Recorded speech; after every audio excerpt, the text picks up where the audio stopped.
तो अब सवाल उठता है कि क्या कानून जो है राठौर साहब या आप बना सकते हैं? जी नहीं। जो संविधान या कानून में गड़बड़ियां चाहे अंग्रेजों की समय की हो उनको कंटिन्यू किया गया है, जो ब्यूरोक्रेसी अकाउंटेबल नहीं है, जो जुडिशरी जो है वी लॉर्ड के बतौर पैदा की गई है, ये सब जो है गलतियों में सुधार कानून के मंदिर पार्लियामेंट में बैठ के ही वो सुधार करना आवश्यक है। तो हमारे माननीय नरेंद्र मोदी जी जिन्हें हमने चुन के भेजा है, वो हर बात को अपने ही भाजपा के लोगों के माध्यम से वो सुप्रीम कोर्ट में क्यों लगवाते हैं? यदि कांग्रेस ने गड़बड़ी की है तो क्या उन्होंने सुप्रीम कोर्ट के माध्यम से की है? नहीं। ये हमारे माननीय नरेंद्र मोदी जी का क्या चरित्र है? जी। अपने आप को तो 56 इंच के सीना के व्यक्ति कहते हैं ये। फिर वो जो है उनको जो है इतनी मेजॉरिटी से लाया गया है, उन्हें जो गड़बड़ियां पहले उसी पार्लियामेंट के मंदिर में बैठ के हुई हैं जिसका उन्होंने माथा टेका था पहली बार, अब वो माथा टेकने वाले मंदिर की मर्यादा को हर बनाए वो, और उसी मंदिर में बैठ के जो है ना, जो मेजोरिटी से पब्लिक ने उन्हें जिताया है, उस मेजोरिटी से उन सब कानूनों को रद्द करें, उस सब कानून को बदलें, ब्यूरोक्रेसी को अकाउंटेबल बनाएं, जुडिशरी को अकाउंटेबल करें, एग्जीक्यूटिव और लेजिस्लेचर और जुडिशरी का सेपरेशन परफेक्ट करें। मंत्री जो है एग्जीक्यूटिव में आते हैं, उन्हें पार्लियामेंट में बैठ के जो है कानून बनाने का हक नहीं होना चाहिए। एक बार यदि वो मंत्री बन गए तो वो कानून का ड्राफ्ट पेश कर सकते हैं, लेकिन वो पार्लियामेंट में बैठ के वोट नहीं दे सकते हैं। और वो जो है इन मेंबर ऑफ पार्लियामेंट की मेहरबानी पे भी कंटिन्यू नहीं करेंगे। वो जो है डिस्क्वालिफिकेशन क्लॉज के तहत यदि डिस्क्वालीफाई होते हैं तभी वो प्राइम मिनिस्टर पद या मंत्री पद से हटाए जा सकते हैं। तो इस व्यवस्थाओं में बहुत आमूल चूल परिवर्तन की जरूरत है। ये लोग जो है वो परिवर्तन कभी नहीं लाएंगे। अच्छे परिवर्तन के नाम से इनकी रूहें कांप जाती हैं। ये दुष्ट लोग हैं, ये आपको फ्रीबी बांट के, आपको जो है गरीब रखकर, आपके ऊपर मेहरबानी दिखाकर, आपके ऊपर कृपा दिखा के आपके वोट को दुष्टतापूर्वक जो है ना हासिल करते हैं। और आपसे इनका एक ही जो है ना नाता है कि आप जो है पैसा लेके, दारू लेके, फ्रीबी लेके बस वोट दे दो, इसके बाद तो फिर हम राजा हैं, हम लॉर्ड हैं, आप गुलाम हैं। और ये अपने अपने दरबार लगाते हैं, इनमें कोई फर्क नहीं है। और जो सिस्टम पूरा आपके ऊपर लादा गया है उसमें आप सिस्टम पूरा लॉर्ड है और आप लोग गुलाम हैं। आप ये परिवर्तन नहीं लाओगे तो कोई भी सतही कार्रवाई से इस देश को कोई लाभ नहीं होगा। मालूम नहीं आप मुझसे किस हद तक सहमत है, किस हद तक? मैं पूरी तरह से सहमत हूँ। मैं हर उस बात से, हर उस तर्क से, हर उस कदम से, हर उस चर्चा और परिचर्चा से सहमत हूँ जहाँ राष्ट्र हित की बात हो, देश हित की बात हो। राष्ट्र सर्वोपरि है, राष्ट्र धर्म सर्वोपरि है। मुझे लगता है कि बहुत सारे लोगों का ज्ञान बढ़ाने, अवेयरनेस बढ़ाने के नाम पे जो दुकान खोल के बैठे हैं, चाहे जिसमें पुष्पेंद्र कुलश्रेष्ठ जी हो, चाहे वो जयपुर दरबार हो या और ढेर सारी बहुत सारी दुकानें चल रही हैं। ज्ञान देना अच्छी बात है, ज्ञान से काम नहीं चलेगा, समाधान लाइए। बिल्कुल। क्राइम फ्री भारत जो है ना कोई ज्ञान नहीं बांट रहा है, वो सिर्फ जो है ना जो बातों को कहता भी है तो वो समस्या का स्वरूप बताने के लिए कहता है। श्रीमान जी, यह भी तो कहा जा सकता है कि वह ज्ञान किस कार्य का, वह ज्ञान किस काम का जो समाधान दे न सके। नहीं, वो ज्ञान इस काम का है कि उससे जो है ना सत्ता पक्ष के लोग खुश हो जाएंगे और कुछ ना कुछ दान दक्षिणा इनको भी दे देंगे, और क्या। तो ऐसे ज्ञान की जरूरत क्या है? हमें तो ऐसा ज्ञान चाहिए जो राष्ट्र हित में समाधान दे, नहीं देश हित में समाधान दे, ज्ञान राष्ट्र के उत्थान में, विकास में, सुरक्षा में समाधान दे। आप बिल्कुल ठीक कह रहे हैं। ज्ञान से समाधान के साथ यात्रा पूरी हो। यदि ज्ञान अकेला बांटा जाएगा, आप यदि केवल इतना ही बताया जाएगा कि आपको जो है ना ये साथ ये गड़बड़ी हुई तो आपको डिप्रेशन आ जाएगा, ठीक है ना। तो डिप्रेशन नहीं देना है, ज्ञान नहीं बांटना है, समाधान बांटना है। और समाधान बहुत आसान है। जी जी जी।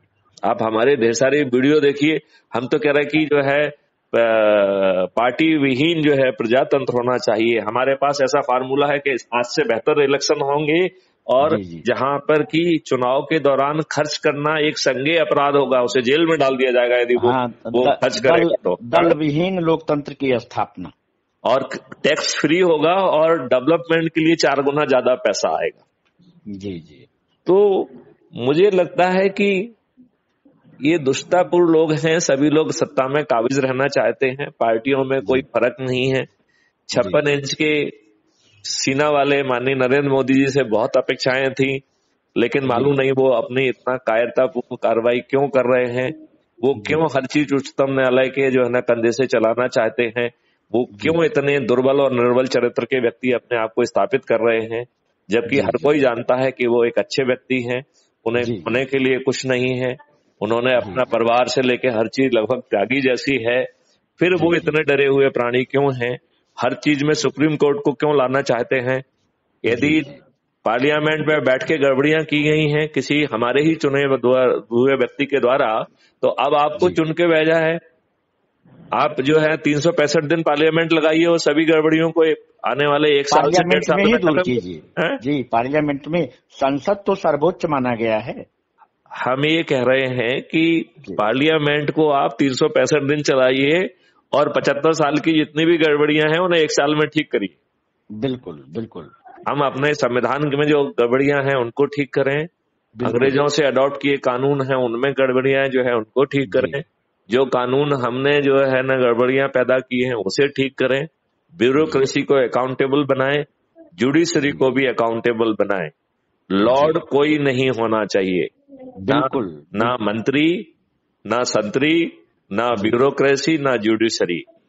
हर कोई अपनी ड्यूटी को संपादित करे, और यदि वो अपनी ड्यूटी को निष्ठापूर्वक संपादित नहीं करता है तो उसे कंपनसेशन देने का प्रावधान लॉ ऑफ टॉर्ट में किया जाना चाहिए। जी। आज स्थिति ये है कि ये निर्णय लें तो भी ठीक, निर्णय गलत लें तो भी ठीक, निर्णय विलंब से लें तो भी ठीक, निर्णय घूस खा के लें तो भी ठीक।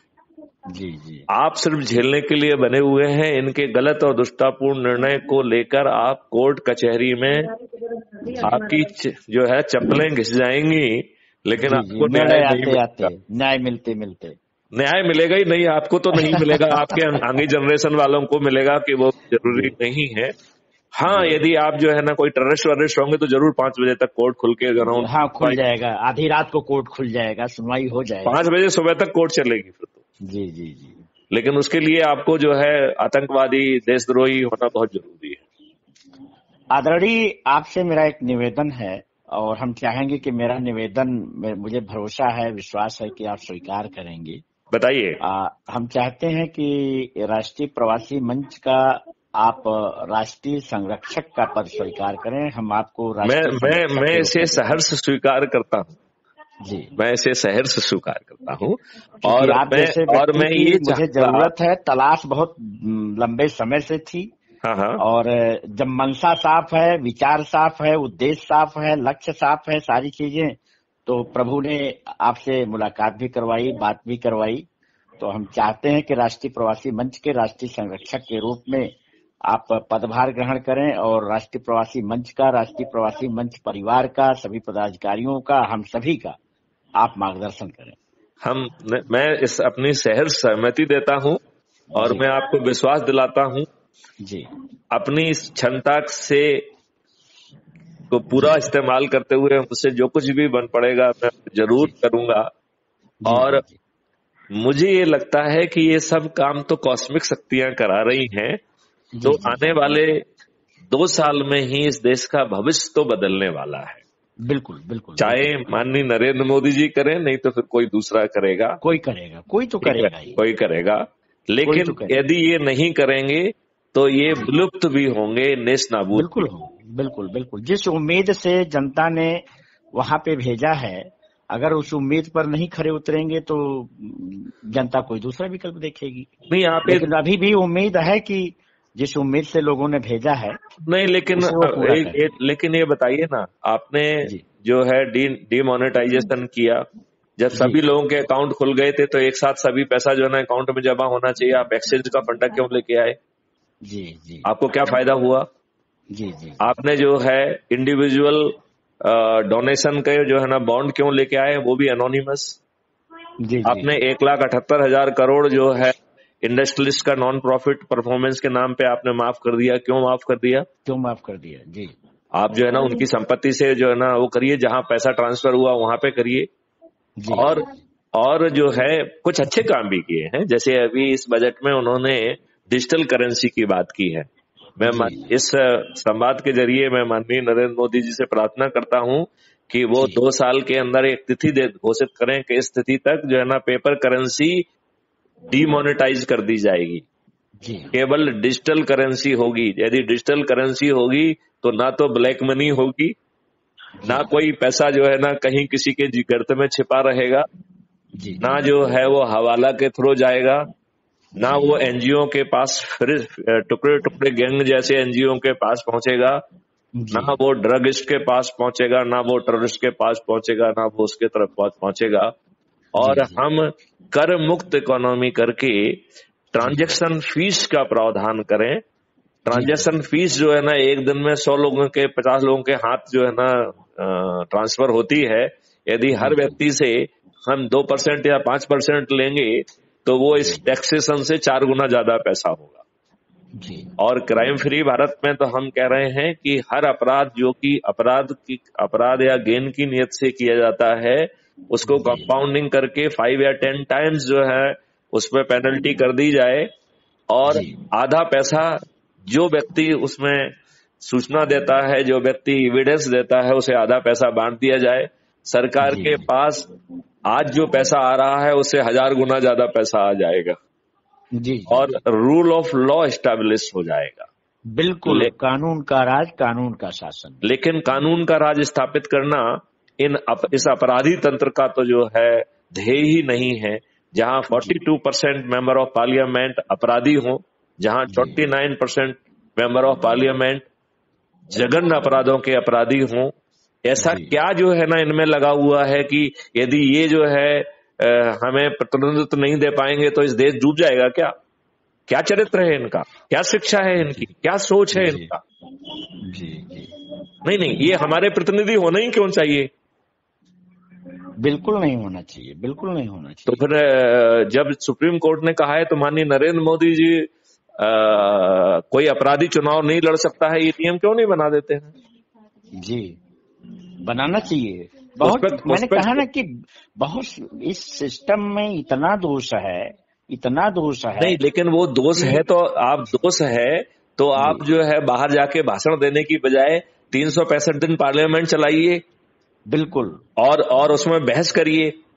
बिल्कुल, ऐसा नहीं होना चाहिए कि आप जहाँ से पारित होता है, कानून जहाँ से बनता है वहाँ पे काम करिए ना। नहीं, और उसमें बहस होना चाहिए। बिना बहस के कोई कानून पास नहीं होना चाहिए। यहाँ तो जो है ना जो कानून पास हो रहे हैं उसमें कोई बहस ही नहीं हो रही है जी।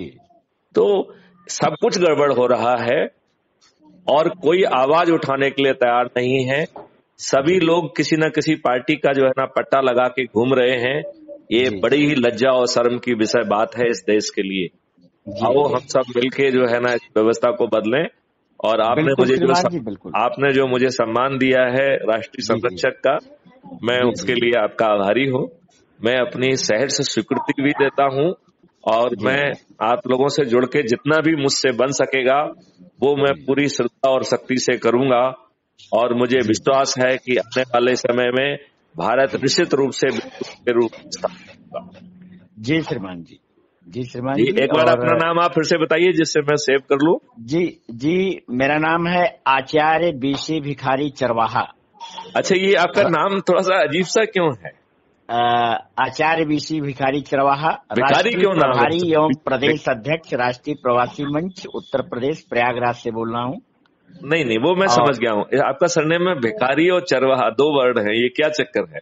श्रीमान जी, हमने पोस्ट डाला था, आपके व्हाट्सएप पर भेजा था, भिखारी का डिफिनेशन और चरवाहा का डिफिनेशन। और मेरा मानना है कि दाता एक राम, भिखारी सारी दुनिया, चरवाहा एक राम, पुजारी सारी दुनिया। वाह वाह वाह वाह। दाता एक राम, भिखारी सारी दुनिया, चरवाहा एक राम, पुजारी सारी दुनिया। हर घर में एक चरवाहा है। चरवाहा का मतलब है नेतृत्व करने वाला, देख रेख करने वाला, भरण पोषण करने वाला।